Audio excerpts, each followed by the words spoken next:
Hello जी। नमस्कार। तो कैसे हैं आप सब? आइए आज हम लोग अपनी कक्षा को प्रारंभ करते हैं। और कक्षा प्रारंभ करने से पहले 1 मिनट हम लोग पिछले क्लास में क्या हमने पढ़ा था उसके बारे में हम लोग समराइज करते हैं।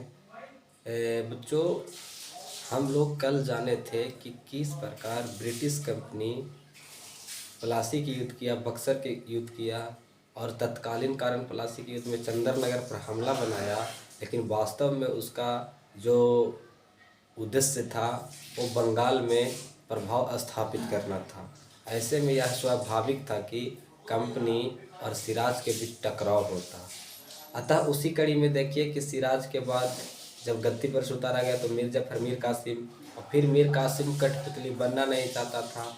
ऐसे में वे क्या किया कि मुगल शाह आलम द्वितीय और अवध का नवाब शुजा-उद-दौला और स्वयं मीर कासिम, इन तीनों मिलकर गुटबंदी तैयार किया। और इन गुटबंदी के साथ फिर जो अगला युद्ध हुआ वो हुआ बैटल ऑफ बक्सर 1764। और अंतःगत व इसे हराते हुए कंपनी बंगाल में अपना प्रभाव स्थापित करते हुए द्वैध शासन लगाते हुए, द्वैध शासन मतलब क्या कि जहाँ पे दो सत्ताओं की शासन हो, एक तरफ कंपनी और दूसरे तरफ वहाँ की नवाब। और फिर इसी कड़ी में आगे कंपनी पूरा प्रभुत्व जमाते हुए 1773 में पूर्ण रूप से बंगाल को अपने नियंत्रण में कर लिया। और अन्य राजाएं भी जो थे उनके समकालीन निष्प्राण हो चुके थे, शक्ति विहीन हो चुके थे। तो ऐसे में कंपनी का एक अवसर था कि आगे आएगा और वो क्रमबद्ध तरीकों से सभी राज्यों को जीतना प्रारंभ करेगा। और उसके सामने जो भी चुनौतियां होगी उस सभी चुनौतियों को दरकिनार करने के लिए एक सिंपली रास्ता अपनाएगा कि एक एक करके जीतना है। और मुगलों को प्रोमिनेंट, संप्रभु, पैरामोंट मानते हुए, लेकिन जो उसके साथ व्यवहार करना है वो बराबरी का करना है। तो ये सारी बातें था जो हमने जाना था। लेकिन आज जो हम लोग जानने वाले हैं वो ये जानेंगे कि ब्रिटिश कंपनी के द्वारा भारत में चरणबद्ध तरीकों से जीतना। क्योंकि आप देखिए कि जब कंपनी आई तो आने के दौरान उन्होंने कोई आक्रामक व्यवहार नहीं अपनाया। आया और यहाँ पे व्यापार किया। जब उसको लगा कि परिस्थितियाँ हमारे अनुकूल है तो उस परिस्थितियाँ के देखते हुए उन्होंने अपना जो महत्वाकांक्षी था उसको दिखाना शुरू किया। तो आज जो हम लोग वही जानेंगे कि ब्रिटिश कंपनी के द्वारा भारत में चरणबद्ध तरीके से जीतना, यानी सिस्टमेटिक वे में जीतना। ऐसा नहीं कि किसी एक समय में दो शासक से उलझ रहे हैं। ऐसे में ब्रिटिश कंपनी कमज़ोर हो सकती थी। तो वो जब भी किसी कंपनी से या किसी राजा से वो लड़ते थे तो दूसरे राजा का चाहते थे कि ज़्यादा से ज़्यादा समर्थन मेरे पक्ष में हो, या जो दूसरे राजा है वो हमारे इंटरफेरेंस से तटस्थ रहे। तो वही चरणबद्ध तरीका का ये रूल और उसका नियम था। चरणबद्ध तरीके में अगर हम लोग पहला पॉइंट देखें तो मुगल की अधीनता और अन्य राज्यों से बराबरी करेंगे। यानी जो कंपनी है मुगल को अपना संप्रभु मान रही है, लेकिन व्यवहार में क्या है, संप्रभु नहीं है। थियोरेटिकल देखा जाए तो ये मुगल को स्वामी मान रही है कंपनी, और व्यवहार में ऐसे देखा जाए तो क्या है कि कंपनी मात्र एक नाम का है और सारा व्यवहार में जो कार्य हो रहा है कंपनी स्वयं एक मुगल से मिल के कर रहे हैं, बराबरी पूर्ण कर रहे हैं। ऐसा मुगल को स्वामी बनाने का पीछे, प्रभु बनाने का पीछे ये सोच थी कंपनी का कि अगर हम इनडायरेक्टली या डायरेक्टली भारत पर रूल करने लगते हैं तो भारतीय राज्य जो हैं, जो आपसी टकराव है वो आपसी टकराव बोलकर आपसी गठजोड़ कर लेंगे। और अगर आपसी गठजोड़ कर लेते हैं तो कहीं ना कहीं हमारे साम्राज्य और आर्थिक हित के लिए लाभदायक नहीं होगा। ऐसे में हम यह लोगों तक यह सूचना पहुंचाएंगे कि भारत में जो हम रूल कर रहे हैं वो मुगल के अधीनता के अंदर ही कर रहे हैं।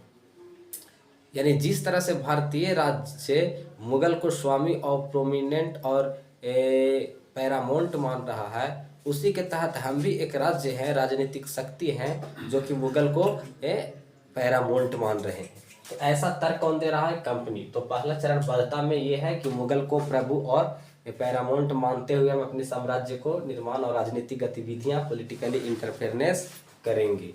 अगला जो है रिंग फेंस की नीति।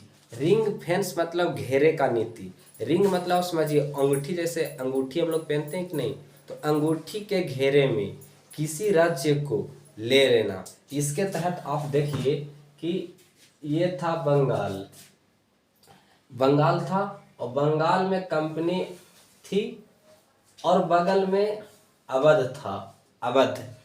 और मराठा का बार बार आक्रमण होता था, डर होता था मराठा का, बंगाल पर भी आक्रमण हो सकता है, अवध पर भी आक्रमण हो सकता है। तो ऐसे में विकास कर रही बंगाल में रहकर कंपनी अवध के नवाब से एक समझौता किया कि हम आपको रक्षा करेंगे, क्योंकि आपकी रक्षा से ज़्यादा हमारी रक्षा है।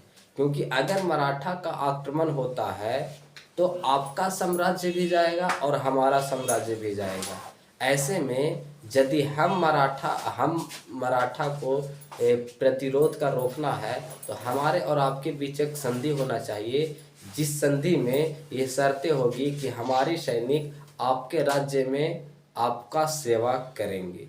अब देखिए कि बंगाल यहाँ और अवध मतलब यूपी के आसपास का एरिया यहाँ, तो जब भी मराठा या इधर से अब्दाली या विदेशी लोग आक्रमण करेंगे तो पहले देखिए तो अवध को उड़ाएंगे, यानी अवध में लूट मार मचाएंगे, उसके बाद ही वो बंगाल में बढ़ेंगे। तो कंपनी कहीं ना कहीं अवध को आगे कर दिया, फ्रंट पेज पे, वो अपने कहाँ हो गया, पीछे हो गया, पर्दे के पीछे। तो पहला गोली कौन, अवध खाएगा। तो देखिए तो रिंग फेंस, अंगूठी के घेरे में ले लिया कि नहीं कंपनी अवध के नवाब को।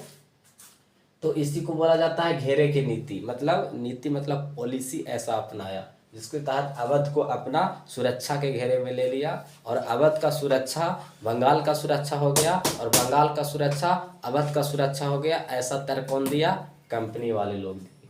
तो यही रिंग मतलब क्या, जो हम लोग अंगूठी पहनते हैं, तो अंगूठी के घेरे में ले लेना किसी राज्य को, घेरे की नीति।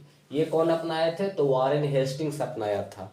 याद रखिएगा, बहुत सारे एग्जामों में ये बात पूछे जाते हैं, और कभी कभी स्टेट पीसीएस और यूपीएससी जैसे एग्जाम में भी इतनी छोटी सी प्रश्न पूछ लिया जाता है, क्रमबद्ध तरीकों में दे देगा। वॉरेन हेस्टिंग, बेले जली, किसका पॉलिसी क्या रहा, इस तरह से क्रमबद्ध क्रमानुसार सजाने के लिए आपको दे देगा। तो ये एक एलिमिनेटरी प्रोसेस है जिसमें आप अगर समझिएगा तो आप प्रश्न को सही कर सकते हैं। तो रिंग फेंस की नीति कौन अपनाया, वॉरेन हेस्टिंग्स। आगे देखिए सहायक संधि। जो सहायक संधि है वो लॉर्ड वेलेजली ने अपनाया। फिर इसके बारे में आगे बात करते हैं 1 मिनट बाद। फिर उसके बाद अधीनस्थ पृथक्करण की नीति, ये कौन हटाया, तो Lord Hastings. Warren Hastings, Lord Hastings, क्योंकि यहाँ पे बहुत लोग का कंफ्यूजन हो जाता है इस सब चीज़ों में। तो जो वॉरेन हेस्टिंग्स है और रिंग फेंस यानी घेरे का नीति, और जो लॉर्ड हेस्टिंग्स है वो अधीनस्थ पृथक्करण की नीति। फिर उसके बाद आगे है विलय की नीति। विलय का नीति कौन अपनाए, ये लॉर्ड डलहौजी ने अपनाया, लॉर्ड डलहौजी। तो इस चीज़ को आप याद रखें। आगे देखिए जो मैंने अभी बोला कि मैं आगे बात करता हूँ वो है सहायक संधि। अब इसके बारे में हम लोग डीप में जाके बात करते हैं, मेंस के पॉइंट ऑफ व्यू से और प्रीलिम्स के पॉइंट ऑफ व्यू से भी। सहायक संधि आप देखिए तो सहायक संधि कौन अपनाया, तो वेलेजली ने। उसके बाद कब आया, तो 1798 ईस्वी में। इसके रास्ते इसके तहत क्या हुआ कि इसी रास्ते यानी सहायक संधि के रास्ते जितना भी भारतीय राजाओं थे उन सभी राजाएं ब्रिटिश कंपनी के सुरक्षा के घेरे में आ गया। और इस संधि के तहत, सहायक संधि के तहत कुछ जो प्रावधान था उसका प्रावधान इस प्रकार है। तो सहायक संधि का प्रावधान, सहायक संधि क्या था, तो ये इंग्लैंड के स्तर पर वेलेजली द्वारा क्या हुआ कि भारत में यह लाया गया नीति साम्राज्यवाद के हितों के अनुकूल था, जिसको कंपनी भारत में निर्वहन कर रही थी। और इसके अकॉर्डिंग भारत के जितने भी राजाएं थे उन सभी राजाओं को अपने सुरक्षा के घेरे में ले लिया गया। अतः इस कंपनी का कुछ जो प्रावधान है इस प्रकार है। पॉइंट नंबर फर्स्ट देखिए प्रावधान में, तो भारतीय राजा की सुरक्षा कंपनी करेगी। इस कंपनी में, ये संधि में जो राज्य, भारत का राज्य कंपनी के साथ, ब्रिटिश कंपनी के साथ संधि किया, उस संधि का कुछ प्रावधान थे। तो वो प्रावधान में जो पहला प्रावधान था वो था कि कंपनी भारतीय राजाओं की सुरक्षा करेगी। ये पहला। वह राजा किसी यूरोपीय की नियुक्ति करते हैं तो कंपनी से क्या लेना पड़ेगा? परमिशन लेना पड़ेगा। तीसरा देखिए, कंपनी से अनुमति या परमिशन लेना पड़ेगा, हो गया। तीसरी बात अगर आप देखते हैं तो आपको पता चलेगा कि सुरक्षा का व्यय वही राजा करेगा। यानी कंपनी का जो सेनापति है वो भारतीय राजा के दरबार में रहेगा, लेकिन सेनापति किसका है? कंपनी का। और सेवा किसको दे रहा है? राजा का, यानी भारतीय राजा का। तो ऐसे में जो उसका पेमेंट होता है, पेमेंट का किस्त कौन चुकाएगा? तो वह राजा चुकाएगा। यानी यह तय हुआ संधि में कि हमारा सेना रहेगा जो आपको रक्षा करेगा। ऐसे में उसका जो पेमेंट होता है आप दे दीजिएगा। ये संधि हुई। तो ये तीसरी पॉइंट। चौथी देखिए, तो राजा किसी से युद्ध या संधि के लिए कंपनी से अनुमति लेगा। इस संधि का प्रावधान था कि यदि अगर आपको किसी से दोस्ती या दुश्मनी या युद्ध या विलय करना है तो ऐसे में आप कंपनी से सहमति या अनुमति लेंगे। पांचवी है कि राजा के दरबार में ब्रिटिश कंपनी का एक अधिकारी होगा जिसको रेजिडेंट कहा जाएगा। अब देखिए, हमारा सेना, मान लिया जाए अभी मोदी सरकार है, मोदी सरकार अगर ममता बनर्जी जी को कहे कि चलिए हमारा जितना भी कमांडो फोर्स है वो आपको रक्षा करेगा, इसके बदले आप पेमेंट चुका दीजिएगा, और यदि आपको नहीं चुकाना है तो आप मुझे कुछ क्षेत्र दीजिएगा, वहाँ से हम कर वसूल कर हम अपने सेना को टैक्स पेमेंट चुका देंगे। अब सेना किसका? मोदी जी का। पेमेंट कौन कर रहे हैं? मोदी जी। तो बातें किसका सुना जाएगा? अब मोस्टली मोदी जी का। अब मोदी जी कहेगा सैनिकों वहाँ उठाकर उसे यहाँ लेकर आ जाओ। ऐसे में कमांडो जो सैनिक है वो करेगा, क्योंकि जो व्यक्ति पेमेंट दे रहा है कमांडो उसी के बात सुनेंगे। तो कुछ बात इसी तरह था कि राजा के दरबार में भले ही अंग्रेजों का एक रेजिडेंट था, सिपाही था, तो बात किसका सुना जाएगा? कंपनी का। और तो और ब्रिटिश वो अधिकारी है, रेजिडेंट है। तो ऐसे में पूर्ण रूप से और जितना भी ये नीतियां बना, जो संधि में बातें कही गई, वो सारी बातें, अधिकतर बातें और पूरा 100% आप अगर कहें तो ब्रिटिश पक्ष के दायरे में जाता था या जाता है। तो इस तरह हुआ। लेकिन यहाँ पे आप देखिए, सहायक संधि के माध्यम से राजाओं पर कंपनी का प्रभाव, कैसे प्रभाव स्थापित किया गया? आखिर सहायक संधि हुआ तो भारतीय राजाओं की जो निष्प्राणता हो गई, निष्प्राण हो गए, शक्ति विहीन हो गए, उसके पीछे क्या था? तो इसका फर्स्ट आप देखिए कि राजाओं के सुरक्षा, विदेशी नीतियां, स्वतंत्र नीतियां कंपनी के हाथ में आ गई। पहले जो था क्या था कि भारतीय राजा एक्सटर्नल अफेयर्स, डिफेंस, ट्रांसपोर्टेशन, फ्रीडमली, इन सब राजाओं के अधीन था। लेकिन इस संधि के माध्यम से भारतीय राजाओं की सारी शक्तियां निष्प्राण हो गई, ये शक्ति विहीन हो गए। अब ये मात्र एक सिंबॉलिक के ओर धीरे धीरे अग्रसर बढ़ते जा रहे हैं। तो ये सुरक्षा, विदेश नीतियां, नियुक्तियां, स्वतंत्र नीतियां कंपनी के हाथ से निकल गई और किसके पास चला गया? अंग्रेजों के पास, कंपनी के पास। दूसरा देखिए कि कंपनी भारत में फ्रेंच को उभरने का द्वार बंद कर दिया। ये बहुत बड़ा स्टेटमेंट है। इस बात को कंपनी का ज्ञान पूर्ण रूप से था कि अभी हम लगातार अपने साम्राज्य के निर्माण में बढ़ते जा रहे हैं और तरह तरह के युद्ध कर रहे हैं। ऐसे में यूरोप से आई हुई एक कंपनी और है जो बहुत ही महत्वाकांक्षी है, वो थी फ्रेंच कंपनी। उसको इस बात का भी डर था कि अगर फ्रेंच कंपनी के साथ मिलकर भारतीय राजाएं अगर गठजोड़ कर लेती है तो ऐसे में हमारा बहुत आर्थिक नुकसान भी होगा और कहीं ना कहीं हम साम्राज्य के और जो मुखर हो रहे हैं वो हमारा गतिरोध धीमी हो जाएगी। तो ये भी डर था। तो इसीलिए कंपनी ने क्या किया, इस संधि के माध्यम से कहा कि फ्रेंच कंपनी के साथ अगर कोई दोस्ती करता है भारतीय राजा तो वो हमारा दुश्मन होगा। तो इस तरह से कंपनी के लिए फ्रेंच को फिर से उभरने के दो द्वार थे वो बंद कर दिए गए। थर्ड देखिए, कंपनी के खिलाफ अब मोर्चा बंदी मुश्किल हो गया। अब भारतीय जितना भी राज्य थे, छोटे छोटे राज्य थे, वो सारा के सारा क्या हुए कि कंपनी के अधीन चले गए। और कंपनी तो ये इतना सक्षम और शक्तिशाली और पैरामाउंट उस टाइम तक हो चुकी थी, जिससे कंपनी को भी इस बात का ज्ञान था कि अगर कोई संयुक्त गठजोड़ करे तभी हमारे मुकाबले आ सकते हैं, अन्यथा किसी एक का बात दम तो है नहीं कि हमारे साम्राज्य की ओर आंख उठाकर देख ले। क्योंकि उस समय कंपनी अपना आर्थिक स्थिति बहुत बेहतर कर चुकी थी, समुद्र से लेकर स्थल तक बहुत ही पैरामाउंट हो चुकी थी। टीपू सुल्तान कहा करते थे, अगर हम इसे जमीन से खदेड़ भी दे, बंगाल से खदेड़ भी दे, तो ये इतना पैरामाउंट है कि समुद्र में शरण ले लेंगे। इसलिए आपको मैं बताया था कि टीपू सुल्तान ने क्या किया था कि समुद्र यानी नेवी फोर्सेस बनाने पर भी जोर दिया था। तो इस तरह से कंपनी के खिलाफ अब मोर्चा बंदी भी मुश्किल हो गया। फोर्थ देखिए कि कंपनी के सहायक संधि करने वाले राज्यों के दरबार में ब्रिटिश रेजिडेंट रहने लगा। अब ये मान लिया जाए मैं भारत के राजा हूँ, मेरे दरबार में कोई ब्रिटिश अधिकारी रह रहा है, और तो और रहने का क्या कारण था कि जब संधि हो रहा था तो भारतीय राजा बोला कि ठीक है हम लोग आपस में संधि कर रहे हैं, लेकिन आप चाहे तो एक रेजिडेंट या एक ब्रिटिश अधिकारी हमारे दरबार में रह सकते हैं। वह संधि के मूल्यों को देख रेख करेगा कि जो जिस आधार पर संधि हुई है उसके अनुकूल गतिरोध या कार्य को निर्वहन किया जा रहा है या नहीं। ऐसे में देखिए तो कंपनी को अगर भारतीय राजा कह रहा है तो ये सुलहना फरमान दे रहा है।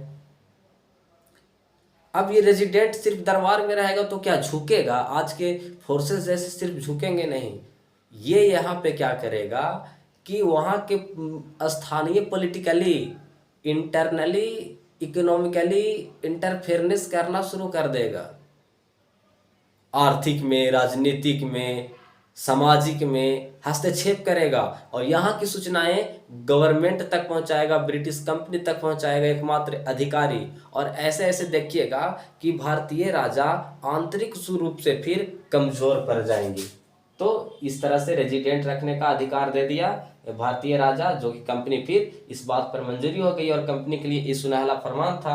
अगला देखिए कि सहायक संधि के सूची पर ध्यान दे तो प्रत्यक्ष या प्रत्यक्ष रूप से भारत पर सत्ता जमाने में कंपनी कामयाब हो गई। अब देखिए, आप यदि सहायक संधि की जो सूची है, जो उस पर भारतीय राजा लोग हस्ताक्षर किए हैं, अपनी मंजूरी जताए हैं, उसको यदि आप गहरी के तौर पर देखें तो आपको पता चलेगा कि डायरेक्ट या इनडायरेक्ट, प्रत्यक्ष या अप्रत्यक्ष रूप से भारतीय राजा अधिकतर अंग्रेजों के अधीन चले गए हैं। जो भारतीय राजाओं गठजोड़ कर एक बाहर से आई हुई ब्रिटिश कंपनी को पराजित कर सकती थी, लेकिन वो संभावनाएं अब नहीं थी और ब्रिटिश पूर्ण रूप से भारतीय राजाओं को इन सब संधियों के माध्यम से निष्प्राण कर दिया। यानी उन लोगों में अब उतना शक्ति रहा ही नहीं कि फिर सर उठाकर अंग्रेजों के खिलाफ देख सके। तो ये सहायक संधि के माध्यम से राजाओं पर कंपनी का प्रभाव स्थापित था। तो इस तरह से हम लोगों ने देख लिया। उसी के दरमियान देखिएगा कि अब इस सहायक संधि के माध्यम से, देखिए कि सहायक संधि के माध्यम से कंपनी का लाभ क्या हुआ, क्योंकि ये विदेश से आई हुई कंपनी है और बगैर प्रॉफिट के पॉलिटिकली इंटरफेरेंस तो करेगा नहीं, और इसकी नीतियां एक बनी बनाई हुई थी और आते ही इन्होंने अपनी नीतियां की शुरुआत कर दिया। लेकिन जब सहायक संधि हुआ तो प्रभाव में अपने सभी राजाओं को ले लिया, लेकिन फिर इस सहायक संधि का कंपनी का लाभ क्या हुआ? तो कंपनी का लाभ के तहत अगर देखते हैं तो पहला तो यह है कि भारतीय धन से ही एक बड़ी सेना का निर्माण कर लिया, क्योंकि एक बड़ी साम्राज्य को चलाने के लिए लॉ एंड ऑर्डर मेंटेन करना होती है, और उस लॉ एंड ऑर्डर को मेंटेन करने के लिए फोर्सेस चाहिए। तो फोर्सेस चाहिए तो फोर्सेस को पेमेंट देंगे, तो पेमेंट कहाँ से आएगा? तो पेमेंट के लिए अनुकूल था भारतीय क्षेत्र, जैसे बंगाल, मद्रास, केरल तट, मालाबार, कोरोमंडल, मालाबार तट, ये सब तट था जहाँ से तेजी गति से ये मसाले खरीदते थे, कच्चा माल खरीदते थे और ब्रिटेन ले जाते थे और फिर वहाँ से ऊंची दाम में बेचते थे और ऊंची दाम में बेचकर फिर भारत आते थे और फिर माल ले जाते थे। यानी इसी तरह से ये लाभ कमाते थे और यही पैसे से ये यहाँ पे बहुत बड़ा सैनिक निर्माण करने में सक्षम हो गए और यही कच्चा माल गया तो धीरे धीरे इंग्लैंड का डेवलपमेंट हो गया, वहाँ पे औद्योगिक क्रांति आ गई, इंडस्ट्रियल रिवोल्यूशन आ गया। लेकिन एक छोटा सा देश जो खुद बर्बर था, असभ्य था, समता समानता नाम की कोई बात नहीं थी इंग्लैंड में, और कुछ समय बाद देखिएगा मैं आगे बताऊंगा कि वो हम लोग को, भारतीयों को कहेगा कि भारतीय लोग बर्बर है, पिछड़ा है, अनसिविलाइज्ड है, और अपने बड़े बड़े इतिहासकारों से बहुत पैसे खर्चा कर कर यह बात लिखवाएगा कि लिखो कि अंग्रेज बहुत ह्यूमैनिटी है, समता समानता वाले लोग हैं। तो इस चीज को हम लोग आगे पढ़ने वाले हैं। लेकिन अब देखिए कि जिस तरह से वो भारतीयों पर आरोप लगा रहे हैं कि भारतीय पिछड़ा है, असभ्य है, हम उसे मॉडर्न बनाने आए हैं, तो आप देखिए प्राचीन काल में कि विश्व का सबसे बड़ा सिविलाइजेशन सिंधु घाटी सभ्यता किसका था? भारतीयों का था। ऋग्वेद, गीता, आर्यभट्ट, ऐसे जैसे लोग जो थे भारतीय में थे, चाणक्य, चंद्रगुप्त मौर्य, समुद्रगुप्त, लेकिन आज भारतीयों को पिछड़ा कहा जा रहा है। तो ये सारा के सारा इन लोग का सोची समझी चाल था। तो वही भारतीय धन से बड़ी बड़ी सेना निर्माण कर लिया। अब ये सेना निर्माण हुआ है तो भारतीय पर लॉ एंड ऑर्डर मेंटेन करने में इसको बहुत ही सक्षम हो जाएगी। आगे देखिए भारतीय आपसी गठजोड़। अब देखिए क्या था कि अगर भारतीयों आपसी गठजोड़ कर लेते तो कंपनी के लिए भारी पड़ते फिर, लेकिन ऐसा ये लोग नहीं कर पाए। थर्ड देखिए फ्रांसियों की नियुक्ति बंद हो गई, जो मैंने आगे बताया। आगे देखिए कि राजाओं के दरबार में ब्रिटिश रेजिडेंट रहने लगा। तो ये सब क्या था? ये सब लाभ है, लाभ। और ये ब्रिटिश रेजिडेंट क्या करता था? षड्यंत्रकारी नीतियां करता था, उसके इंटरनली राजनीतिक में, सामाजिक में देखता था। तो ये सारी है कि सहायक संधि का लाभ हुआ। लेकिन आप देखिए कि कंपनी का कुछ कमजोरी भी था। सब कुछ मैंने बता रहा हूँ, एकदम सहायक संधि का मेंस के नज़र से आपको बात बता रहा हूँ, लेकिन कंपनी का कुछ कमजोरी था। शायद यहाँ पे दिख नहीं रहा होगा तो मैं बोल दे रहा हूँ। कंपनी का कमजोरी क्या था कि जिस समय कंपनी भारत में फल फूल रही थी, भारतीय राजाओं के साथ संधि कर रही थी, उसी के आसपास यूरोप में, फ्रांस में फ्रेंच रिवोल्यूशन हो गया था। 1789 में फ्रांस की क्रांति हो गया था और उस क्रांति का बागडोर चल गया था नेपोलियन बोनापार्ट के हाथ में। और उसके पीछे देखे कुछ समय पीछे तो नेपोलियन बोनापार्ट साम्राज्यवादी विस्तार करते हुए मिस्र तक आ चुका था। तो ऐसे में इस बात का संकेत हो रहा था कंपनी के लिए कि कहीं नेपोलियन जो है भारत की ओर ना आ जाए, जिससे हमारी तकलीफें बढ़ जाए, हमारी बाधाएं उत्पन्न हो जाए। हालांकि अंग्रेजों ने मिस्र तक ही उन्हें रोकने में सक्षम रहा और फिर वो साम्राज्यवादी विस्तार भारत तक नहीं कर पाए, लेकिन कंपनी को इस बात के तो डर था। तो ये पहला पॉइंट इसका कमजोरी। दूसरा पॉइंट ये था कि अंग्रेजों के खिलाफ कोई भारतीय गठजोड़ ना तैयार हो जाए। इसलिए देखिएगा कि आगे चल के कि मुगल जो शासक था, मुगल शासक को अदम नष्ट कर दिया ये लोग, क्योंकि ये लोग जान रहे थे कि अगर ये लोग गठजोड़ भी करेंगे तो नेता कौन किसको बनाएगा। मुगल के नाम पर ही ये लोग नेता मुगल को ही चुनेंगे, क्योंकि 1857 के रिवोल्ट ये लोग देख चुके थे कि 1857 में सैनिकों ने एक बहादुर शाह जफर को क्या बना दिया, ये आपका नेता बना दिया, और उसी के नेतृत्व में फिर पूरी क्रांति हुई। हालांकि इस क्रांति को दबाने में कंपनी सक्षम रही। तो इस तरह से बातें होती हैं, जो मैंने इसका कमजोरी भी बता दिया। अब जो आगे जानने वाले हैं, सहायक संधि जान लिए, अब अधीनस्थ पृथक्करण यहीं पे जान लीजिए, इसी से को रिलेट किया हुआ है। इसी के बाद सहायक संधि की ही दूसरा कड़ी था अधीनस्थ पृथक्करण। अधीनस्थ पृथक्करण, पृथक मतलब क्या, जोड़ देना।